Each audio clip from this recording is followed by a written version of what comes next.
Today we're going to be talking about 1-2 interval notation and reviewing linear inequalities. We are going to use two different notations to write our answers this year. Inequality notation is what you're used to seeing. This is rewriting your expression using the 6 inequality symbols. Less than, greater than, less than or equal to, greater than or equal to, and not equal to. That is what you've used up until now. This year, we're going to move into interval notation, and we are going to use this for the rest of the year. We are going to rewrite our inequalities using numbers,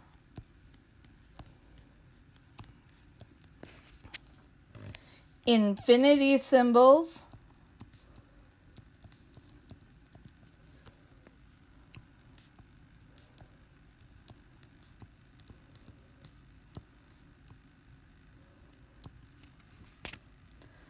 and or grouping both with grouping symbols. And your grouping symbols are brackets and parentheses.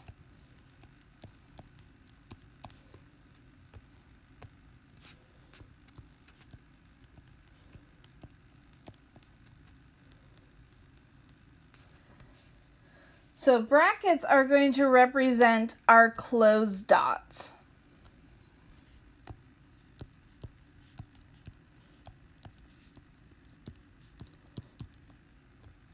Okay, these are underlined inequalities.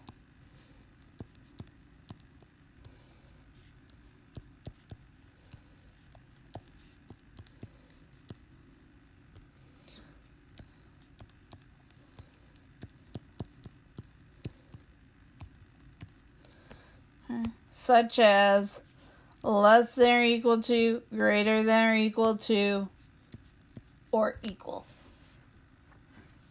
Parentheses are going to represent our open dots. And these are if we were graphing it on a number line, would the dot be open or closed? These are not underlined inequalities.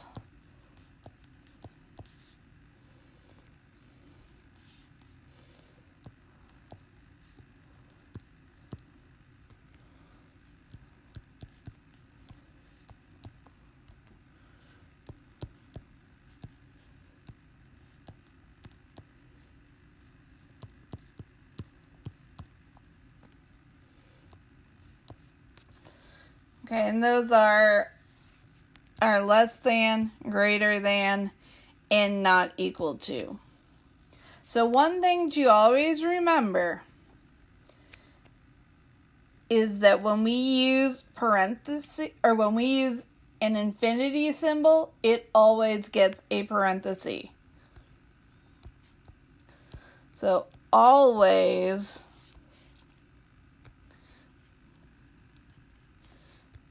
use parentheses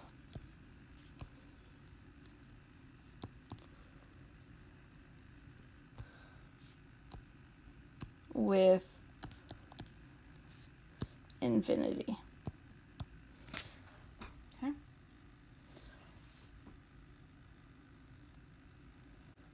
Sometimes we are going to have to do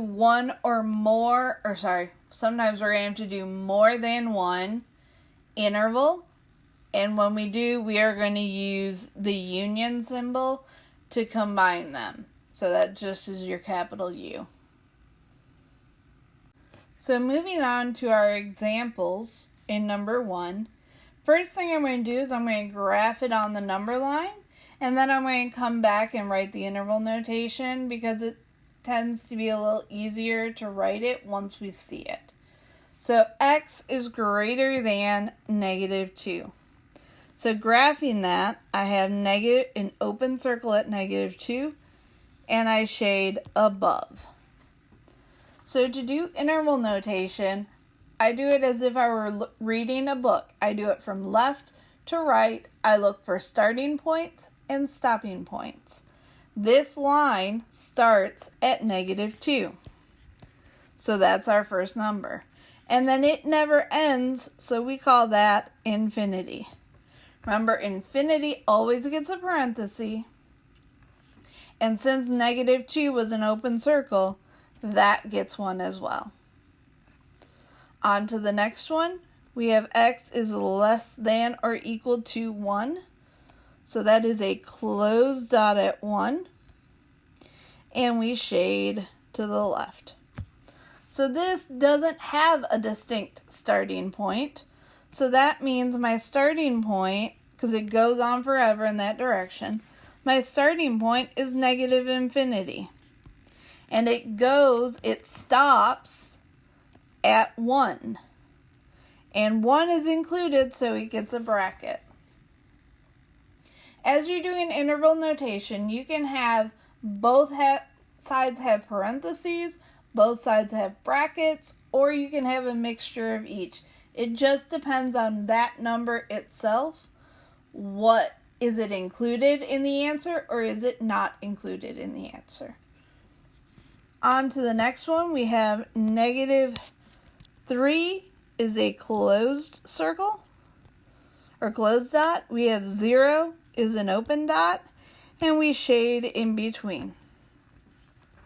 So this has a distinct starting point of -3, and it is included in the answer, so it's going to get a bracket, and it goes to 0, and that is not included, so it will get a parenthesis. All real numbers, that is shading the entire number line. It can be any possible answer. For that, it has no specific starting point nor ending point, so it's -infinity to infinity. Finally, E says all real numbers except x cannot equal 2. So that means it can be any number but 2. So I put a hole at 2, and then I shade on either side. That hole now breaks my line into 2 parts. So I have this part, and I have this part. So if I look at the red part first, that is -infinity to 2. But 2 is not included, so it gets a parenthesis. I'm going to union that with the blue. The blue picks up on the other side of 2, and it goes to infinity. And finally, the last one, a union is really, or does really mean or. So just keep that in mind. Anytime you see an or, you know you're going to have a union. So x is less than -1. So that's there. And greater than or greater than and equal to 2. So again, we have 2 parts. The first one is -infinity to -1. Union to infinity.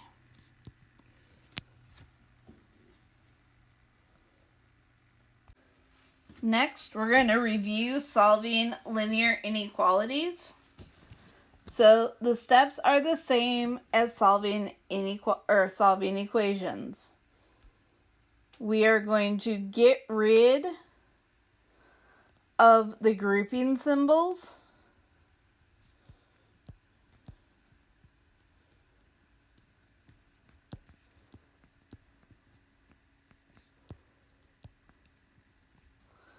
And fractions.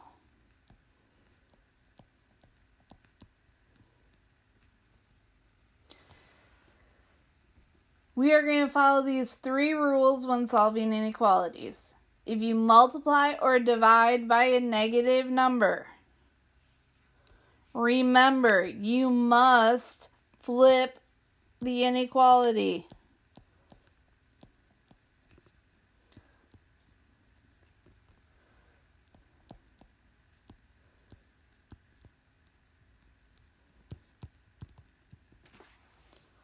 To help us write our solution sets, I want you to always move the variable to the left.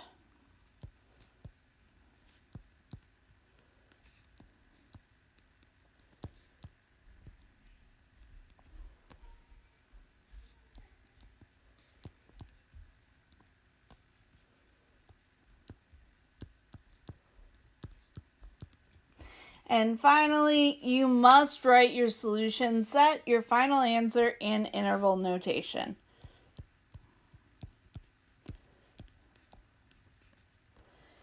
And these 3 rules will just help us make sure we are all on the same page and getting the same sort of answers.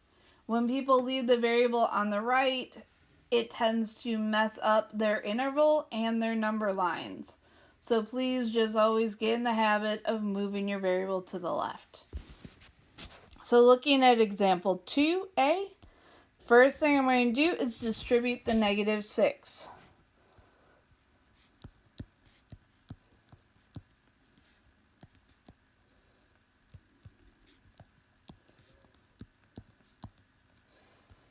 Now, even though I multiplied by -6, I did not move that -6 to the other side. So I don't need to flip the sign. We only flip the sign when I move a number from one side of the equation to the other by multiplying or dividing by a negative number. Here, I'm going to go ahead and combine like terms. So I get -45x minus 42 is greater than 138. Add 42 to both sides.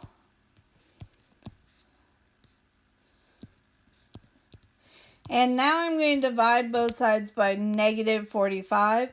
Since I am dividing by a negative number, yes, I need to flip the sign.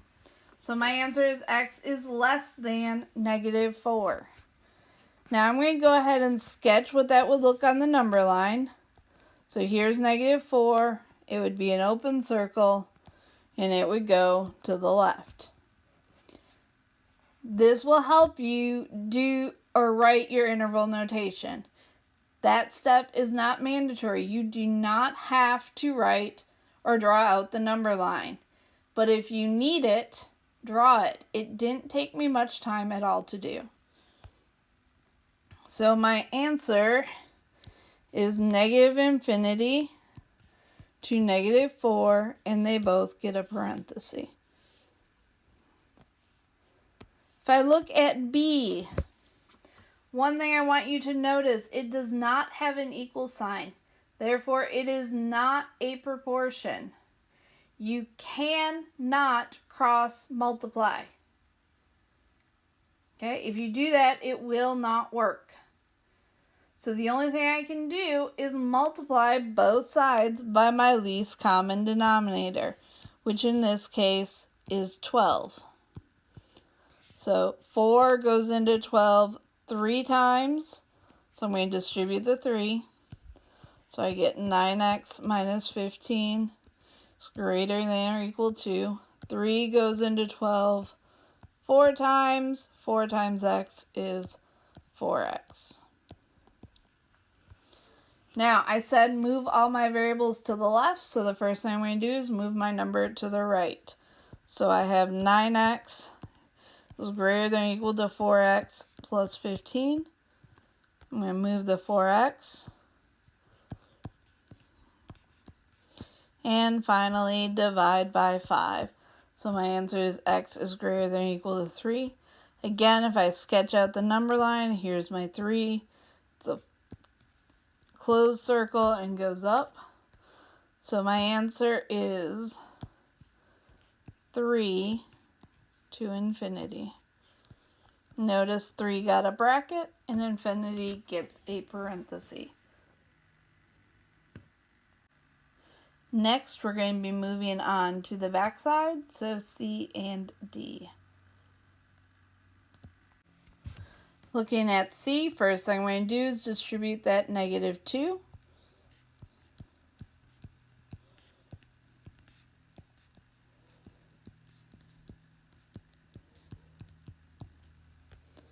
And I'm going to combine like terms. And I'm going to move my variable to the left. Notice when I do that, when I add 4x to both sides, my variables cancel out. So I get 7 is greater than or equal to 4. I need to decide, is this always true or always false? Is 7 always greater than or equal to? And when you have that, it just has to be one or the other. It doesn't have to be both. Greater than or equal to 4. This is always true.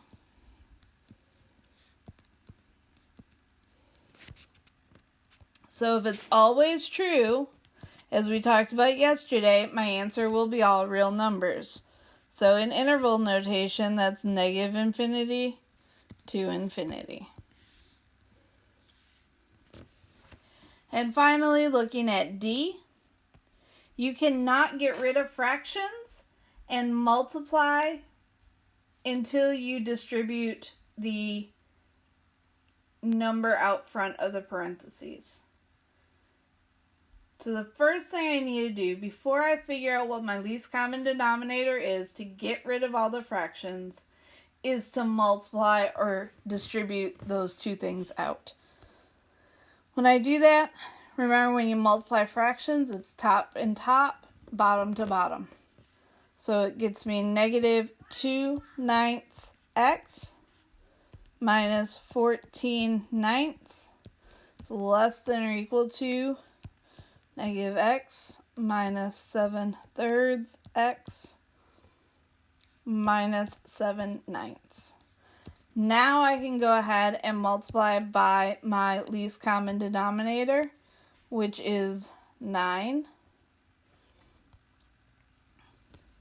When I do, I get negative 2x minus 14 less than or equal to negative 9x minus 21x minus 7. From here, we're going to combine like terms.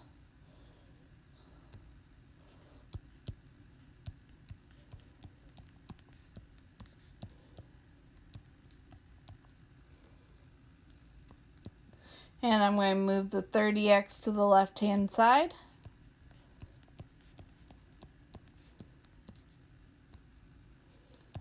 And the 14 to the right.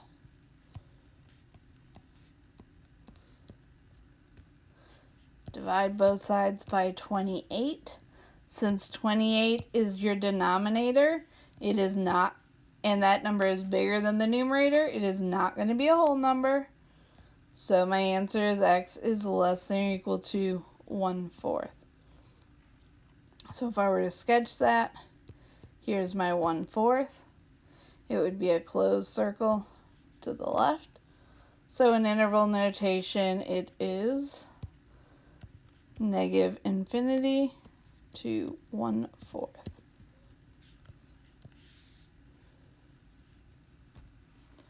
Okay, from here we are going to move on to the last 4 word problems. First thing I need to do is define my variable. The question is asking how many buckets. So I'm going to define my variable. I'm going to say let x equal number of buckets.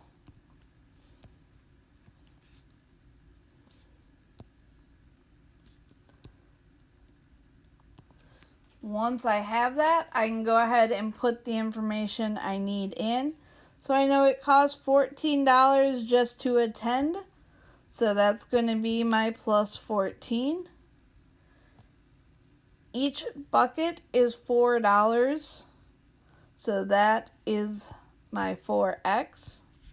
And I have at most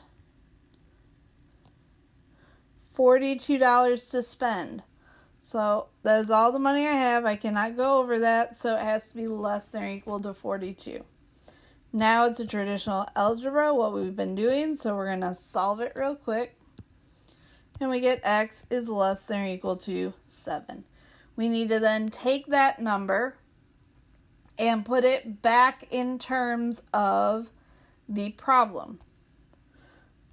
So it is 7 buckets. So make sure you are always answering the problem and putting it back in terms of the problem. So if I look at B, first thing I need to do again is define my variable. So I'm going to say let R equal the number of rides. And what do I know? I know Juan's parents gave him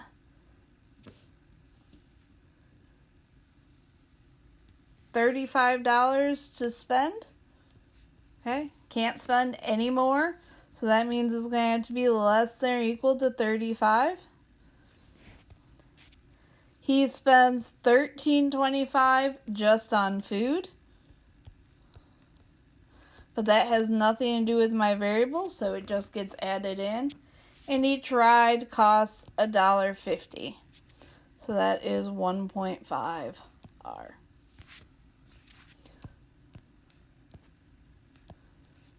So I'm going to subtract $13.25.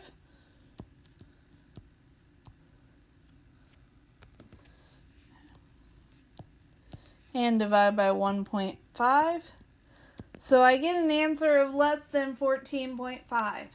Now he can't go on a half a ride. They don't sell half a ride tickets. So he can go on no more than 14 rides. He'll have a little bit money left over, but he doesn't have enough to get that 15th ride.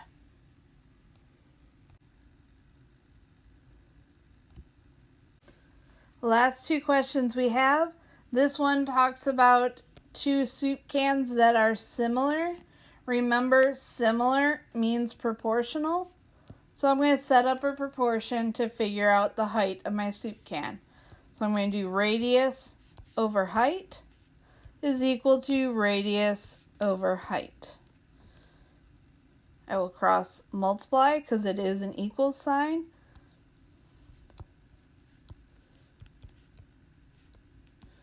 So the height of can A is 1.8.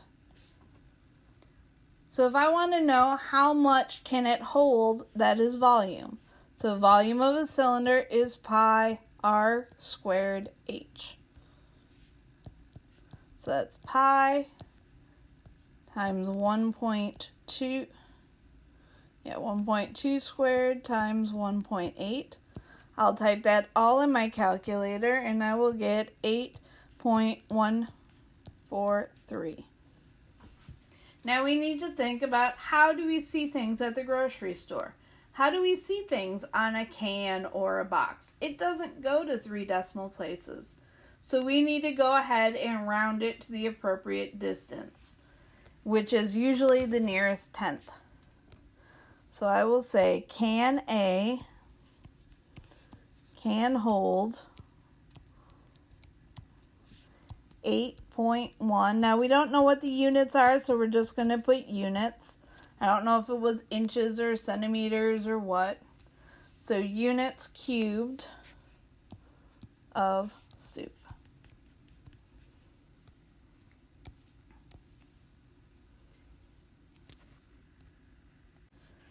So D is a question we get asked a lot. So your college math course has 4 unit tests and a final exam that counts as 2 test grades. Okay, that's important. Your scores are listed. What must you score on the final exam to get at least an A for the course? So we're talking about averages. So I have 4 test grades plus an exam that counts as 2 more. So to find an average of 6 things, I'm going to divide by 6. My scores are 83, 78, 91, 98, and then the 2 that or the one I haven't taken yet, but it counts twice, so that's 2x. I want to get greater than or equal to 90. Now, I don't want to divide all those numbers by 6, so instead of doing that, I can simply multiply both sides by 6. As I do that, I am also going to add those 4 numbers together at the same time. So when I do, I get 350 plus 2x is greater than or equal to 540. Subtract 350 and divide by 2. So what that means is the student needs to get at least a 95 on the final exam to get an A.